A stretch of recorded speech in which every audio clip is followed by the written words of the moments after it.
Olá, seja bem-vindo, bem-vinda. Hoje a gente vai, mergulhar numa passagem bíblica muito rica, sabe? A história de Isaac e os poços que ele cavou, lá em Gênesis 26. A nossa base aqui é um texto chamado Os Poços de Isaac, Lições de Fé e Conflito.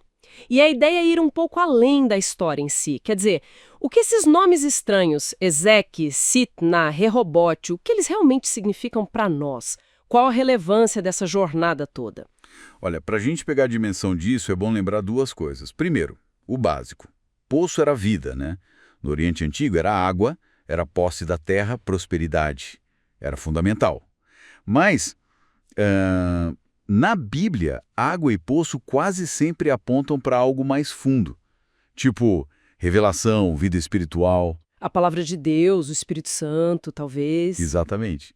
Pensa lá em Isaías, falando das fontes da salvação, ou Jesus mesmo, né? Com a samaritana falando da água viva. Tem essa camada espiritual forte. Interessante essa dupla camada. E o texto que a gente está usando destaca logo de cara a primeira atitude de Isaac. Ele não cava um poço novo primeiro. Ele vai reabrir os poços do pai Abraão. Isso. Aqueles que os filisteus tinham entulhado, tapado mesmo.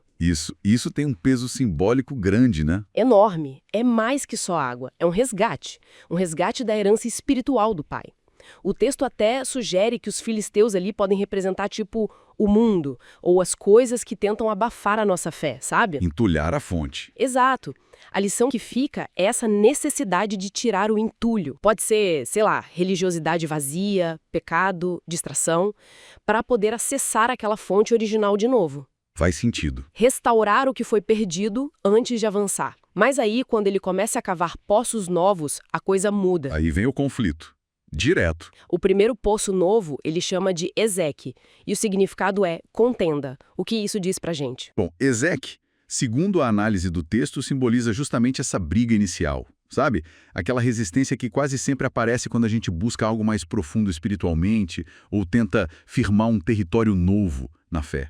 É um atrito, pode ser inveja, incompreensão. Aquela primeira barreira. Entendi. E não para por aí, né? Parece que piora com o poço seguinte, Sitna, que significa inimizade, oposição. Sim, Sitna já é um passo além. O texto até menciona que a raiz da palavra pode ter ligação com Satanás, o adversário. Nossa, então é uma escalada mesmo. Parece que sim.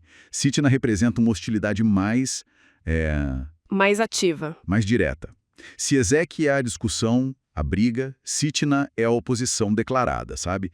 O texto usa isso para sugerir talvez uma resistência espiritual mais forte contra o avanço de Deus quando a gente cava mais fundo. É a fase da adversidade clara, então. Exato. Contenda, depois inimizade. Pesado. Mas a história não termina aí, felizmente. Isaac persevera e finalmente encontra um poço sem briga. Rehobote.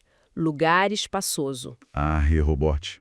É o alívio, né? Sim, ele mesmo diz, agora o Senhor nos deu espaço e prosperaremos na terra. Que virada. É o ponto-chave. Rehobote, na leitura do nosso texto, simboliza essa recompensa de Deus pela fidelidade no meio da luta. É o espaço, né? Liberdade, paz, a chance de florescer que Deus dá depois da pessoa atravessar os conflitos. É a expansão que vem depois de não desistir, mesmo com contenda e inimizade. Isso mesmo. O texto vai além e explora até uma visão mais ampla, quase profética, desses poços como fases, né?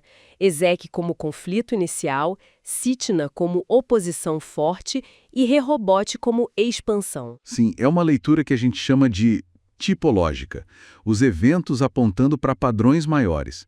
Alguns estudiosos veem aí um paralelo com a própria história do povo de Deus, sabe? Tipo conflitos iniciais de Israel. Isso, talvez Ezeque. Depois, perseguições, exílio. Talvez Sitna. E aí a expansão do evangelho, a nova aliança, a igreja. Como Rehobote. E até a figura de Isaac, né? O filho da promessa, que quase morreu, mas ressuscitou do altar, o provedor de água. Ele também é visto como uma figura de Cristo. Que também enfrentou rejeição, oposição. Exato. Ezeque e Sitna. antes da frutificação mundial da sua obra, que seria o Rehobote, a igreja se espalhando. Muito bom. Então, para a gente amarrar as ideias principais que o texto traz.